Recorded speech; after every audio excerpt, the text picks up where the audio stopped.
అందరికీ నమస్కారం. మార్గశిర మాసం అంటేనే మాసానాం మార్గశీర్షోహం అని శ్రీకృష్ణ పరమాత్మ చెప్తారు భగవద్గీతలో. మాసాలలో నేను మార్గశిర మాసము అంటే ఎంత పవిత్రమైన మాసము మార్గశిర మాసము. ఉపాసనకు ముఖ్యంగా పవిత్రమైనది అంటే మనం ఏ రకంగా అర్థం చేసుకోవాలి. భగవంతుని యొక్క అనుగ్రహం ఎప్పుడూ ఉంటుంది. కాకపోతే మన ఉపాసనకు సంబంధించి కొన్ని ప్రత్యేకమైన తిథులు, అలాగే కాలాన్ని విభజన చేసి మన ఋషులు మునులు మనకి అద్భుతంగా ఏ కాలంలో ఏ రకంగా ఉపాసన చెయ్యాలి, అలా ఉపాసన చేస్తే దానికి ఎంత బలం ఉంటుంది అనేటట్టుగా చెప్పారు. అలా ఈ మార్గశిర మాసము అనేటప్పటికీ సూర్యుడు ధనుర్రాశిలోకి వచ్చిన తర్వాత, ధనస్సు సంక్రమణం అయిన తర్వాత, ధనుర్మాసం అన్నది మొదలైన తర్వాత మళ్ళీ మకర సంక్రమణం జరిగినప్పుడు ఉత్తరాయణ పుణ్యకాలము అన్నది మొదలవుతూ ఉంటుంది. అటువంటి సమయము అంటే దేవతలకి పగలు అని భావిస్తారు. అంతకన్నా ముందు సమయం కాబట్టి బ్రాహ్మీ ముహూర్తము దేవతలకని అంటూ ఉంటారు. అయితే ఈ బ్రాహ్మీ ముహూర్తంలో ఏ పని చేసినా చాలా అద్భుతంగా ఉంటుంది.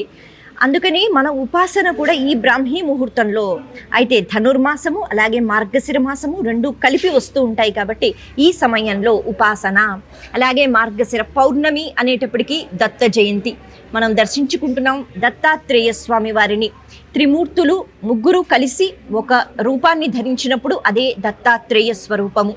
ఈ దత్తాత్రేయ స్వరూపానికి సంబంధించి కథ మన అందరికీ తెలిసిందే.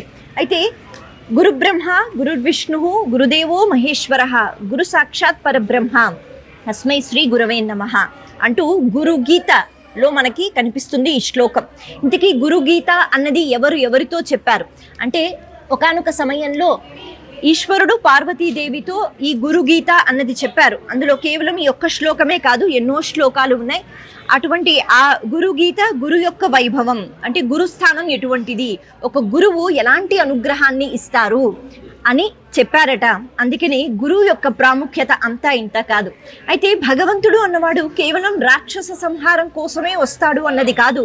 ముఖ్యంగా కలియుగంలో మనలో ఎంతో రాక్షసత్వం ఉంది కాబట్టి మనందరినీ అంతం చేయటం అన్నది కాకుండా మనలో ఉన్న దుర్గుణాలు పోవడానికి సద్భక్తితో, సద్భావనతో, సత్ప్రవర్తనతో మనం ముందుకు వెళ్ళడానికి ఒక గురువు అన్నవారు కావాలి. అటువంటి గురువు కేవలం ఒకరికి ఇద్దరికి అని కాకుండా దత్తాత్రేయ స్వామి స్వరూపంలో భగవంతుడు కేవలం ఒక రూపం కాదు, పరబ్రహ్మ స్వరూపం దాల్చిన 3 రూపాలు అంటే సృష్టికర్త, స్థితికర్త, అలాగే లయకారకుడు అయిన ఈ ముగ్గురు కలిపి ఒక రూపాన్ని ధరించారు. ఎవరి కోసం అంటే మన కోసం మాత్రమే, మనకి జ్ఞానాన్ని అందించడానికి. అద్భుతమైన జ్ఞానము ఎవరు అందిస్తారు అంటే గురువే అందిస్తారు. తల్లిదండ్రులు ఉన్నా, అలాగే భగవత్ స్వరూపాలు ఎన్ని ఉన్నా, తల్లిదండ్రిని ఎలా చూసుకోవాలి, అసలు భగవంతుని ఎలా ఆరాధించాలి, ఇది కూడా చెప్పేది గురువుగారే. అందుకే అటువంటి గురు రూపంలో భగవంతుడు రావడం, పరబ్రహ్మ స్వరూపం రావడం, అటువంటి గురు స్వరూపాన్ని మనం పూజించటం, నిజంగా మనం ఇలా ఒక గురు రూపంలో స్వామివారిని ఆరాధించినప్పుడు ఎంతో జ్ఞానాన్ని పొందుతాం. ఈ జ్ఞానము అన్నది ఖచ్చితంగా మన జీవితానికి చాలా ఉపయోగపడుతుంది. ప్రస్తుతానికి నేను హఫీజ్పేట్లో ఉన్న శ్రీ సిద్ధి వినాయక ఆలయంలో ఉన్నాను. ఇక్కడ గురు పరంపర అన్నది మనకి అద్భుతంగా కనిపిస్తుంది. కేవలం దత్తాత్రేయ స్వామి వారు అని కాకుండా ఈ ఆలయంలో మనకి ఆది శంకరాచార్యుల వారి యొక్క ఉపాసన కూడా జరుగుతూ ఉంటుంది. కాలభైరవుడు కూడా కనిపిస్తాడు. అలాగే మనం చూస్తున్నాం నాగదేవత ప్రతిమలు, ఇవి కూడా మనకి ఇక్కడ ఉన్నాయి. వినాయకుని ఆలయంతో పాటు ఇక్కడ ప్రత్యేకంగా ప్రతినిత్యం హోమాలు జరుగుతూ ఉంటాయి. మరి కాసేపట్లో ఆ హోమం అంటే ఈరోజు దత్త జయంతి కాబట్టి దత్త హోమము అన్నది ఇక్కడ నిర్వహించారు. ఎంతోమంది భక్తులు వచ్చి పాలు పంచుకున్నారు. అటువంటి ఆ హోమాన్ని కూడా మనం ఒకసారి చూసేద్దాం. పవిత్రమైన ఈ పుణ్యక్షేత్రము కాలభైరవుని దర్శనం కూడా మనం చేసుకుందాం.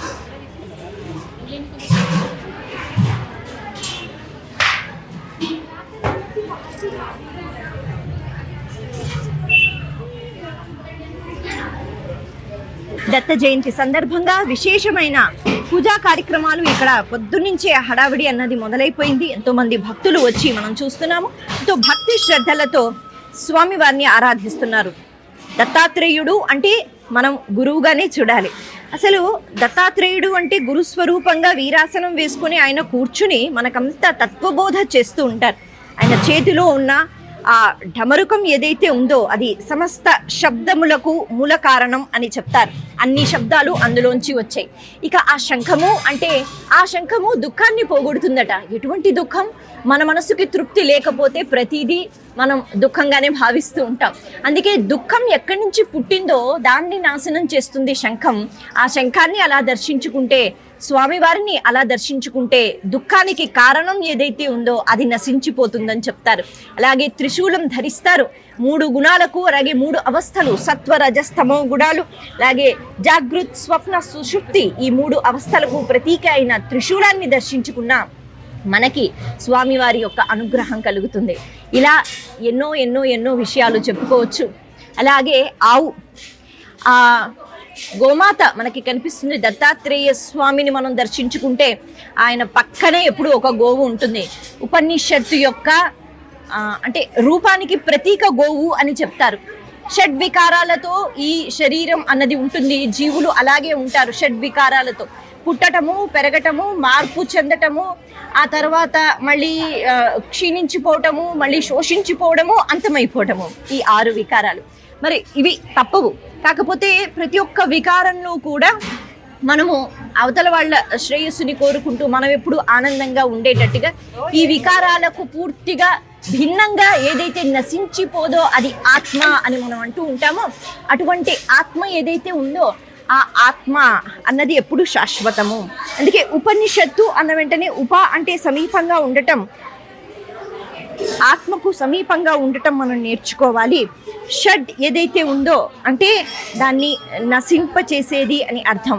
ఏది నశించకుండా ఉంటుందో అది ఆత్మ. అటువంటి ఆత్మకు చేరువుగా వెళ్ళేదే ఉపనిషత్తు. అలాంటి ఉపనిషత్తుకి ప్రతీక మనకి గోవు అని చెప్తారు. అందుకే దత్తాత్రేయ స్వామి వారి యొక్క విగ్రహంలో, స్వరూపంలో ఆ గోవు అన్నది మనకి కనిపిస్తూ ఉంటుంది. మరొకసారి మీ అందరికీ దత్త జయంతి శుభాకాంక్షలు. మరి కాసేపట్లో హోమం కూడా మనం చూద్దాం. మార్గశిర మాసంలో పౌర్ణమి తిథికి ఎంతో ప్రత్యేకత ఉంటుంది దత్త జయంతి. ఈ దత్త జయంతి సందర్భంగా దత్త హోమము అన్నది నిర్వహించారు. ప్రస్తుతానికి నేను హఫీస్పేట్లో ఉన్న వినాయకుని ఆలయంలో ఉన్నాను. ఇక్కడ గురు పరంపర అన్నది చాలా అద్భుతంగా కనిపిస్తూ ఉంటుంది. మనకి భగవంతుడు కేవలం 1-2 రూపాలలో అని కాకుండా, కేవలం రాక్షస సంహారము అని కాకుండా, మనకి ఆచార్య రూపంలో, గురు రూపంలో ఎన్నోసార్లు రావడం జరిగింది. అలాగే దత్తాత్రేయుడు అన్న వెంటనే త్రిమూర్తుల స్వరూపము.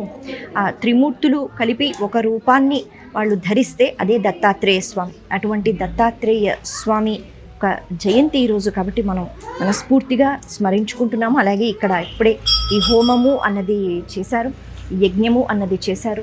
ఎంతో భక్తి శ్రద్ధలతో చేసిన ఈ యజ్ఞము ఎవరైతే దర్శించుకుంటారో సంగా వాళ్ళకి సద్బుద్ధి అన్నది కలిగి గురువు యొక్క అనుగ్రహం అన్నది కలుగుతుంది. ముఖ్యంగా దత్తాత్రేయుడు అన్న వెంటనే గురు స్వరూపంగా ఆయన మనకి ఎంతో జ్ఞానాన్ని అందించారు. అటువంటి జ్ఞాన ప్రదాత అయిన దత్తాత్రేయ స్వామిని స్మరించుకుంటూ దత్త హోమంలో మనం పాల్పంచుకుంటున్నాము.